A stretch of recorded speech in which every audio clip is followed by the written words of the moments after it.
Curse, we do it all. This is Super Discuss, baby. A no judgment zone for Black and brown people to discuss topics that matter to us. It's a safe space, judgment-free zone. Yes. There are no white voices. Oh, just a tiny bit. No.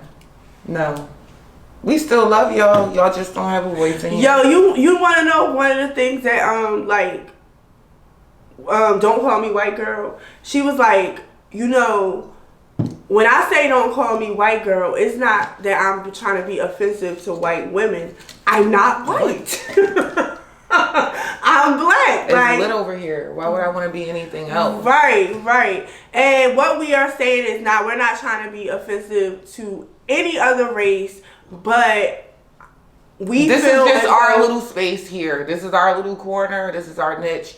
We love it here, and we want to keep it as a safe space for us. Right, because I always felt like we in the Black community, I think we are getting to that point where we have a hard time discussing things, and especially things that we're dealing with in life. And sometimes that can feel really, really lonely when you think that you're the only person going through something. And also just to show... Because we had all types of people on the show. And just to show that Black people are not just in one box. At all. Living one type of lifestyle. We're all out here having a unique human experience. Right.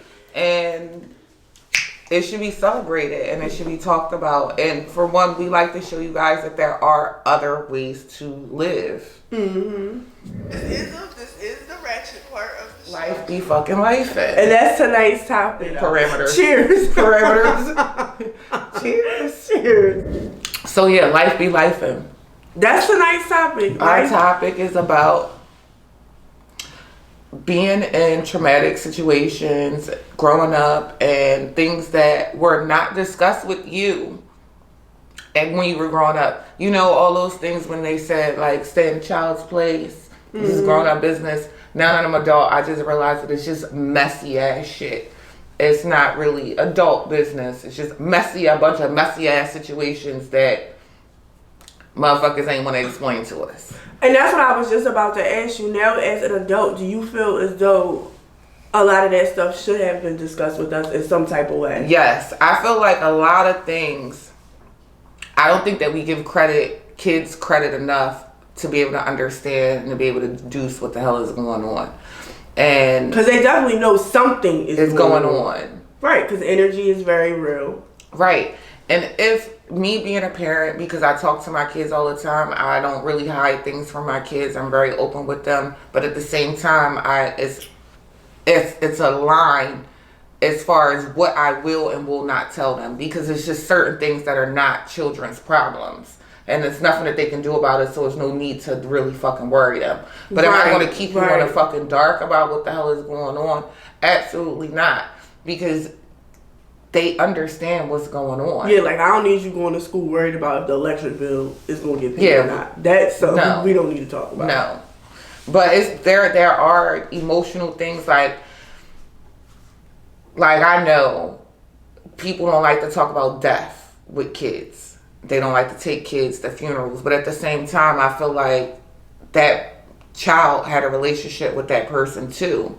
And they should be able to express and feel their people. They have big emotions. And when you hide those things from them, like you just never gave them no explanation. Like this person just left and they never came back.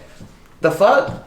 And then you tell them way down the line, like, oh yeah, you know that they died. Like, and that's just not preparing them how to deal with life, right? And life in general. I remember when we was little, I probably was like, I want to say 10 or 11. My little cousin, she's younger than me, so she had to be like 4 years old. And her best friend, like, you know how your best friend is whoever your mom hang out with, whoever her kids are. And the little girl died.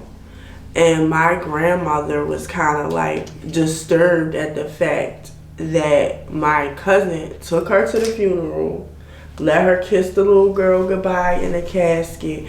And being young, I was just like thinking, okay, this is wrong. They're not supposed to do that because my grandmother is saying, why would you expose a child to that? But now as I'm older, I'm like, that made perfect sense. Because I don't want you to just wake up one day and your friend's not here no more and nobody explained to you why. You don't get to say goodbye, and that is it's very traumatic. Right, and people don't realize that kids be going through stuff, and because you never talk to them about it, they're going through it internally. Right. They're dealing with it. Just imagine the things that, so the one thing I want to say, what are the major, because bringing this topic up, we just thought about all the things that they could have talked to us about. Right. As children. So what are the major changes that happen in adult life? Because now that we're adults and life be lifing, back then when we was younger, we didn't have control on how to digest these things. The adults were in charge. So I wanted us to touch on how life be lifing and how we deal with it now as adults, especially because we're 80s babies and we didn't grow up with the foundation of how do you deal with life issues. Well, for one, when you were, most of us 80s babies, like basically like raised ourselves. Like we were outside, we ran the streets, we were talking about it earlier. Been in plenty of situations and places that were very sketchy with sketchy ass fucking people. Wasn't no cell phones, none of that. None of this shit was televised, thank God. Thank God. You said none of this shit was televised. No social media, no proof. I mean, there might be some pictures somewhere, but far few and in between as far as actually seeing them. But I just thought, being an adult was one crisis at a time. Now as an adult, I see that it's multiple crises at the same time, all the time. It's just which crisis is more important than the other crisis that you're trying to deal with. And I don't think that we were really explained that like life was really going to be like if nobody told me that like apartments and houses was going to be $3,000 a month when I got grown. Like, this is not the same economy that our parents grew up in. This is not the same economy that we grew up in as younger, in our early 20s. It's completely fucking different now. It really is. And now trying to parent from this angle now is completely fucking different. So what are the major life changes that happens in adult life? Health. I think people start paying more attention to their health and listening to their body, because you really don't have no other choice, because the shit starts breaking the fuck down. Finances, how you deal with your finances, because I know most of us never really understood financial literacy, period. That was never something that was taught. People never told us nothing about credit. Like, literally everybody in my generation kind of just winged it to figure it out on where they were supposed to be. We never really had no direction on that. So the major ones, like when I was reading that article, divorce, loss of job, a loss of a parent, and sexual assault. Those are the major things that like happen in adult life. And it's crazy, like sexual assault, just like that's crazy to me. Like, that took me, because I wouldn't, like, if they would have told me to make a list, that wouldn't have been on the list. That didn't even cross my mind. Right. But that's is that ever a prevalent thing? Sexual assault amongst adults? Yes, it is. Women get raped every day, all day. I mean, sexual assault was one that stuck out to me. And we're talking about how life be life and how things can just happen unexpectedly. And having something like that unexpectedly happen to you is going to throw your life off track. Especially, I feel sorry for all the women who have ever been raped, because now you move completely different in your life. Your whole mental is different. Is different. Another one that scares the hell out of me, because I listen to people talk about this, a loss of a parent. I've heard people talk about this, like how they still to this day is still. There's a lot of people who never recover from that, and we're in like at this age that we are now. We're raising. You're raising kids, or you have grandkids, and then you have your parents who are aging out, and they're having to be taken care of too, if your parents are not, healthy. A lot of people are taking care of their parents and still taking care of their kids. So the generations are a little bit different now. Like, it's a little bit stacked. So now, like you said, it might be 3 generations of family living in one house, because you have the elderly parent and you have the younger kid. Now the whole house is affected by the loss, because that kid been raised by that grandparent. With that grandparent. Right. Yeah. I think even with me, like, I lost my grandparents, my grandmother, and I lived with my grandmother. I think even for me back then, it was like, I don't think it ever affected me as much, and I don't know why, but because I was the one who actually lived with her, but I don't think it affected me as much as it affected my cousins. Like, my cousins were deeply, it was a very painful thing to go through. I haven't, by the grace of God, this is why I'm so worried about it. Like, last year, of course, we lost my cousin, but I haven't ever lost anybody that I see every single day on a constant basis, or I talk to every single day on a constant basis. So I've lost people. The person that I think I've lost that affected me the most, but it didn't affect me until like a year later, was one of my exes. It tore me up inside because it was so unexpected. So for me, loss is a big, I don't know mystery. I don't know how to deal with it. I have my, even with my cousin, I have my moments where I'm just like, this really is reality. Right. Like, this really is reality. Like, I'm never going to be able to invite him to anything. Yeah, like, this really is reality, and I'll have my moments. But I still just, I feel like I don't know what loss really is at that level. Like, losing a parent is probably like losing a part of yourself. Right. So my grandmother has been gone for over 20 years, and it's still the grief. Like, my grandmother raised me, that was my mom. That grief is still there. The grief never goes away. You can just kind of tuck it away a little bit, but then something will happen and the grief is right back to the forefront, like it never left. Like, I don't ever tell people that it gets better, because it really doesn't get better. It just, you learn how to manage and cope with it and deal with it, because it just becomes a part of your life. It just becomes your normal. It just becomes your normal. And I don't know, when people, for me, when I say it to people, I've been alive more years without my grandma than I was with my grandma now at this point in my life. I've been alive more years without her than I was alive with her.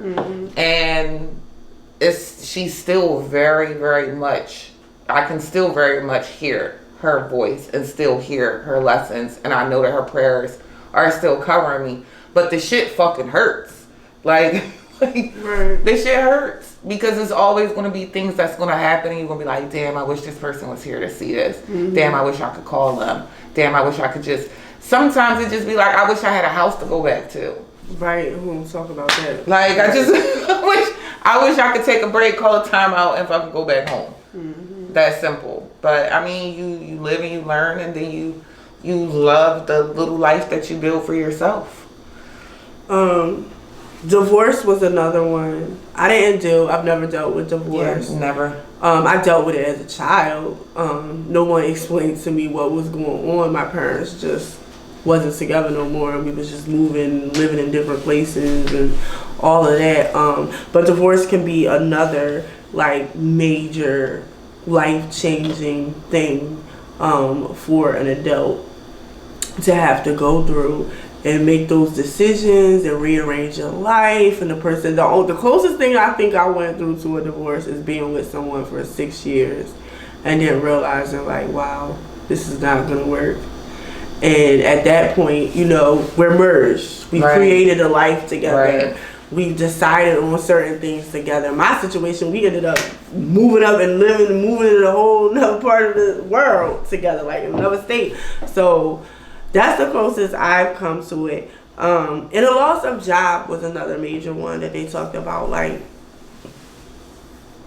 that can be very devastating. Child. Because once you're not stable enough to provide for yourself, or you think that you're not stable enough to provide for yourself, that's when you start deciding what's not really questionable. What you going to do to get to where you gotta be. And a lot of us, have dealt with that. I don't think I know an adult who has not dealt with unexpected job loss. Right. Or unexpected income loss. That can mean anything. That can just be like you got sick, you couldn't work, you got into an accident, you can't work, like, because your hours is cut. Like, I mean, it just is a myriad of things. What would you say, since becoming an adult, what has the hardest part been about being an adult? Figuring out what we're going to eat every night for dinner. Nobody told me that I would have to figure out all of the fucking meals. I'm dead serious. You have people who have to depend on you to figure out what the meals is. I could just eat cake and go to bed. And Michelle loves fucking cake. And I seen your fucking post about how you went to the Christmas party and they didn't have cake, and it's Jesus' birthday. How Jesus don't got no cake. Y'all know Michelle. Don't invite her nowhere to no party without no fucking cake. How you gonna have a party with no cake though? She's like, who does that? You ain't even have to put candles on it. She was like, I was so livid. Jesus is a birthday party. I couldn't wait to go to that party because I was like, it's going to be cake there. I know it's going to be cake. And I'm sitting there thinking, like, I wonder if they going to have chocolate cake or vanilla cake. I'm really thinking about what type of cake they going to have. And they ain't had no damn cake. Yeah, figuring out what I'm going to eat every day is, like, one of the biggest things that I just thought, like, I never factored in as a child, that when I was adult, like, it was up to me to figure out what we was going to eat every day. Right, because you had somebody doing that for you. I hate it here. It's like you gotta plan it. You gotta make the list. Then you gotta go to the store. Then you gotta spend the fucking money. Then you gotta bring the shit the fuck home. And then you gotta cook that shit too. I gotta put all this thought into something that I have to do every fucking day. Like, I have to eat you should eat every day. Yeah, because it's definitely days I go to bed. You should eat every day. So just figuring out menus is blowing my shit every day. Yo, she wild for that, yo. Like, I'm dancing yo. Like, think about it. Yo, when I first started, because now I have an official job, y'all. I haven't had a job. We wasn't telling her business. In 7 years, and now I have an official job. And like my first week going back to work, because I was working at a different property where they don't provide you with meals. Now I'm working at a different property. This property provides you with meals. So my first month, whatever, working, child, I came up with a whole menu. Like, I meal prepped all in one day. Because I already knew that the only way my life was going to be somewhat normal, having a job, is I need to not have to think about what I'm going to eat. See? Like, and she thinks that this is like such a far-fetched concept. But now that I'm thinking about it, figuring out what you're gonna eat every fucking day. That's what my whole thing was, and I had posted that. I had said, "Yo, my life is running so much smoother because every single day I already know what I'm eating. I already know what I'm eating. It's already made. All I gotta do is pop that thing in the microwave or warm it up on the stove. That makes life so. That's half the battle right there." That is literally, now you make sense. Because that literally is half the battle of adult life is what you're gonna fucking eat. What are you gonna fucking eat? That month was the most loveliest month of my life. I'm trying to tell you, I ain't never had to question what I was gonna eat. And then don't let nobody take me out that week to eat. Oh, I got extra food. Right. I got extra food. Right. To eat. Now I got an extra portion. There could be left over for baby. You the right. struggle. You is so right. I'm here with you now. I'm completely here with you. I think for me, the hardest part of my adult life, and I wouldn't say it's completely hard. Yeah, it is hard. Is relearning everything that I've been taught as a child.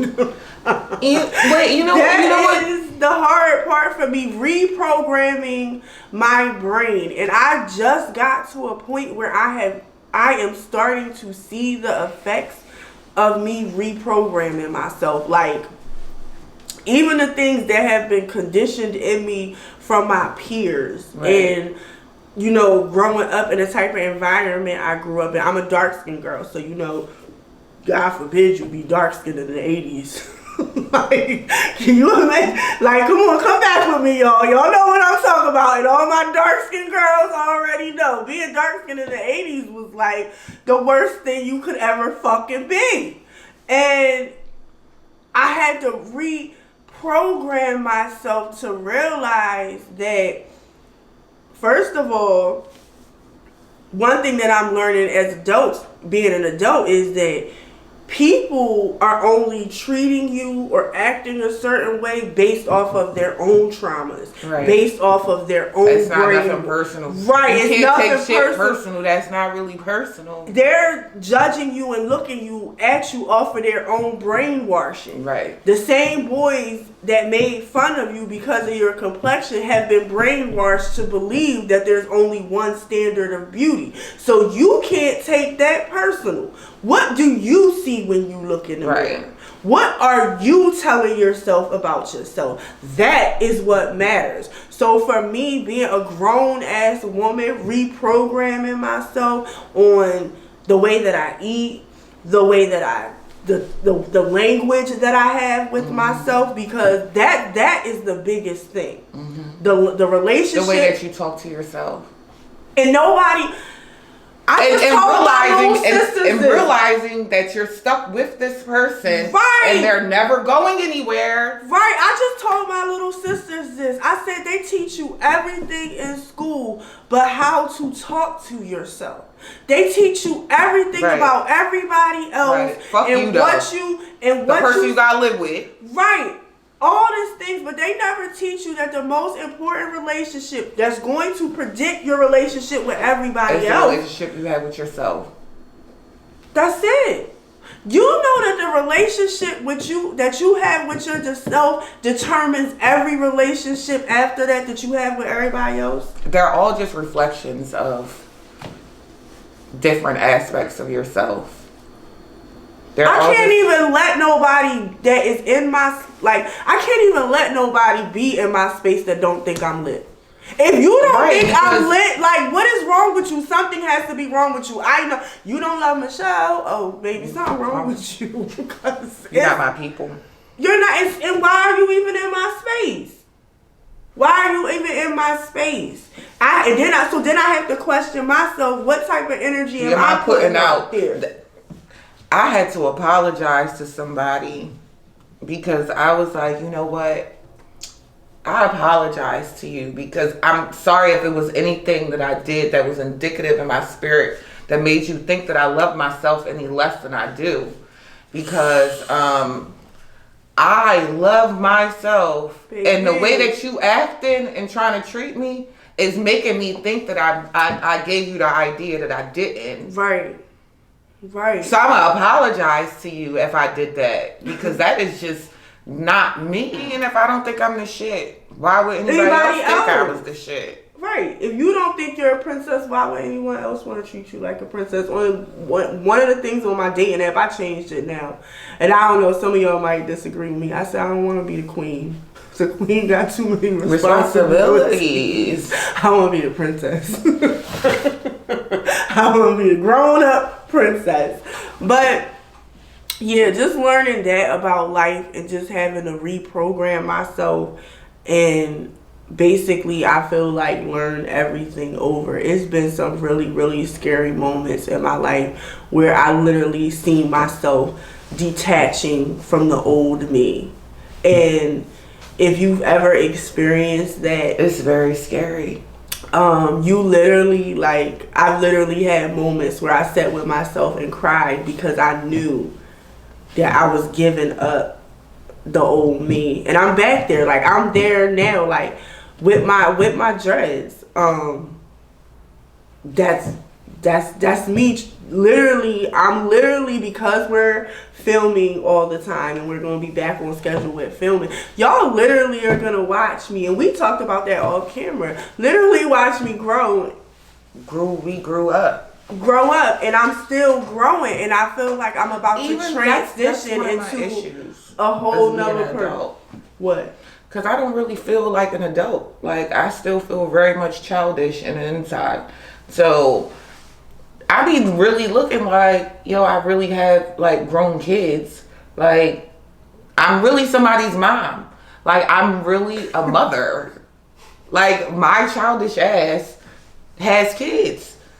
Yeah, so I'm not responsible. I'm fucking childish as hell. I get on my kids' nerves. Like, they are so sick of me right now. I couldn't even be responsible for a dog, so just stay. But I'm still childish. Stay at home wife me, please. That's all I'm asking for. I'm not asking for too many responsibilities. But yeah, that's adult life. We hate it here. It's the most ghetto. I love adult life. Is the most ghetto hood that I've ever been to. No, Earth is the most ghetto hood. Adulthood is the worst hood. I love adulthood. I just wanted to be grown so that I could cuss and I could have sex. And I think I wanted to be grown. Now I want to stay in the child's place. I wish my grandma was here to slap me back into next week. I wanted to be grown because it wasn't cursing, it wasn't having sex with me. I love the curse. I just didn't want to be in a house. I just didn't want to have something. Like, I just didn't want to be in a situation that I was in. For some reason, I just didn't want to be home. Me and my mom. That's another thing. Like, I think I kind of told my mom that recently. It was just like, me and my mom, we went from being super close because it was just me and my mom. You know what I mean? I was 12 years old sleeping in the same bed with my mom. Like, that's how close we was. And then out of nowhere, she gets married. And it's not me or But her. it wasn't out of nowhere. That was just adult conversations that she wasn't having with you. That's what I'm saying. That's what I'm saying. But to a child, to a child, it was out of nowhere. And there wasn't like, if I don't remember, from my knowledge, because they say half of your memory is exaggerated and false anyway. Like, the story that we keep telling ourselves about our lives. But I was there. How you gonna tell me? But no, I'm just saying that's what scientists have said. Scientists have said that you keep telling yourself the same story over and over about yourself. But where did the story generate from? Half the time, the story is exaggerated and embellished or whatever, or it's not all the way completely true. So but from my knowledge, I don't remember anyone ever sitting down and asking me, like, do you like this person? Do you want to go live at this house? Because I think if somebody probably would have told me that, I probably would have said I wanted to stay with my grandmother. Even though me and my grandmother, that wasn't the option. That wasn't the option because you're not really in a position to make a child. Parents don't understand that Uprooting a child's whole life and there's no dialogue involved in that is traumatic. Yeah, I've been there. It's traumatic. There's no getting away around it. Especially if you don't explain what is going on. So for me, it was like, it wasn't that I wanted to curse. It wasn't that I wanted to have sex. I wanted my old life back. My life changed. That life didn't exist anymore. Right, and it's the same. Adults get caught up in that. We just talked about it all behind the scenes. Right. Like, let people naturally flow out of your life. Let people naturally come into your life. Like, don't try to force anything. Change is inevitable. But us as adults, because we were not trained as children to be able to accept change. We were just thrown into situations that we had no control over. Right. And when you're explaining, like, no, change is change. It's going to come out of nowhere. But if you're given the tools to understand that, yes, change comes, to maneuver. Right. Change comes out of nowhere. So a lot of us are adults. Just and now we're now. Right. And now we're in control of our lives. But listen, let me finish. We're in control of our lives because everybody's in control. You're in control of your life. But because now that you're in control, you try to control change not happening to you. And that's when you make your life harder. Right. Because change just inevitably, it has to happen. Right. Nobody can stay in one. You are not a tree. Right. Move around.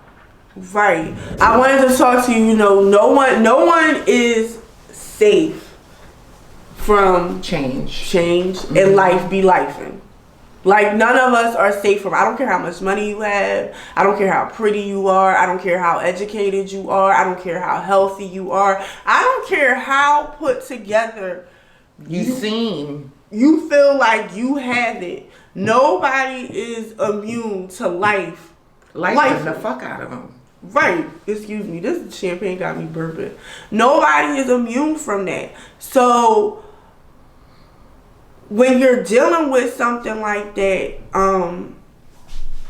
you both have children, and I just wanted to know, like, do you feel, or what have been some of the ways you feel like you've taught your children about life and what to expect in adult life, like how to deal with life and how life be lifing? Are there certain tools, certain type of conversations you've had? What do you feel as though you prepared them? I feel like, or how have you prepared them? How have I prepared them to be adults? Right. So, first of all, children are little people. They have their own minds. They have their own personalities. They have their own ways. Now, you can guide them as much as you want, and you can try to push them in a direction that you think that they should go in, but I don't think that that's really fair. I think that you should let them be who the fuck they're going to be. Now, the essential things that I have taught my son about being proud, about being respectful, about speaking with, conviction and being able to speak up for yourself and how to stand up for yourself. Money management, time management, even though he's terrible with time like me. Like, he's... Oh, Lord, I can only imagine. He's fucking terrible with fucking time. And he got it honest, so I can't even... He's worse than me with the time shit. But as far as everything else, like, I'm actually watching in real time him be a man and him making his own decisions and trusting that the things that I've instilled in him, that he's actually taken heed to the things that I've said and I've not taught him. I'm not a helicopter mom. I'm happy that you have your own life and you got a job and you got a girlfriend, you got a car, and you do your own thing. His dad is a helicopter dad. He is trying to be in his business all the time. Like, he doesn't want to let go. He's afraid to let go. And I get it, because he had a dad that was the same way. That's how he was raised, with a helicopter dad. So at this point, the battle is between me and him on How much to let go and how much to still hold the fuck on? I don't have any children, but I used to be a child. So one thing that I do want to say is, and I know people hate when people talk about children stuff and they don't have no children, but I used to be a child, so this is how I know. If you have left room for your child to feel comfortable enough to talk to you, baby, they're not gonna go through nothing without you. Right, and it's annoying. They are right. And it's fucking annoying. It can be, because one thing I will tell you, I consult my parents about basically almost everything I'm going through. I feel comfortable going to my father. I feel comfortable going to my mother and having those conversations. I have a friend who I talk to them about them and their child, and I always tell this person, like, just make sure your child feels comfortable, because their child is in the teenage years now. Just make sure that child feels comfortable enough to be able to talk to you, because if they do, I said, and when they tell you the craziest stuff, you can't inside you might be going like, oh my fucking God, I can't fucking believe you do that. But if you react like that, that sets a precedent. Now they're going to be scared to tell you things. One thing about me and my mom, before she got married, like, I never felt like I couldn't tell her something. That door was always open, and thank God we have gotten back there as now that I'm an adult. So you really don't have to be that helicopter parent if you left that room and that comfortability where they feel y'all having, like, I could tell you're having real conversations with your children. You've had real conversations with them throughout their life. There should never be a reason for them to ever be going through anything where they feel like, oh, I can't talk to mom about it. Because actually, they talk to me too fucking much. Right. They be telling you stuff you don't even want to know about. Like, that is TMI. TMI. I gotta tell Julian all the time, like, man, like, you literally call me all the time. But that's a beautiful thing. And that's like the loss of a parent, that's what scares me the most, because I literally, like, there's been periods where I could go a couple days, weeks without talking to my mom. But when I finally talk to my mom, it's the floodgate. I'm on the phone with her for like hours at a time, just like giving her the update on my life. Or my mom is calling me throughout the week, asking me if I'm okay, if everything's going. If she can't hear from me, my sisters be like, oh my God, Mom, she was on the internet, she's fine. You know, she was on Instagram, she's okay. This is the ratchet part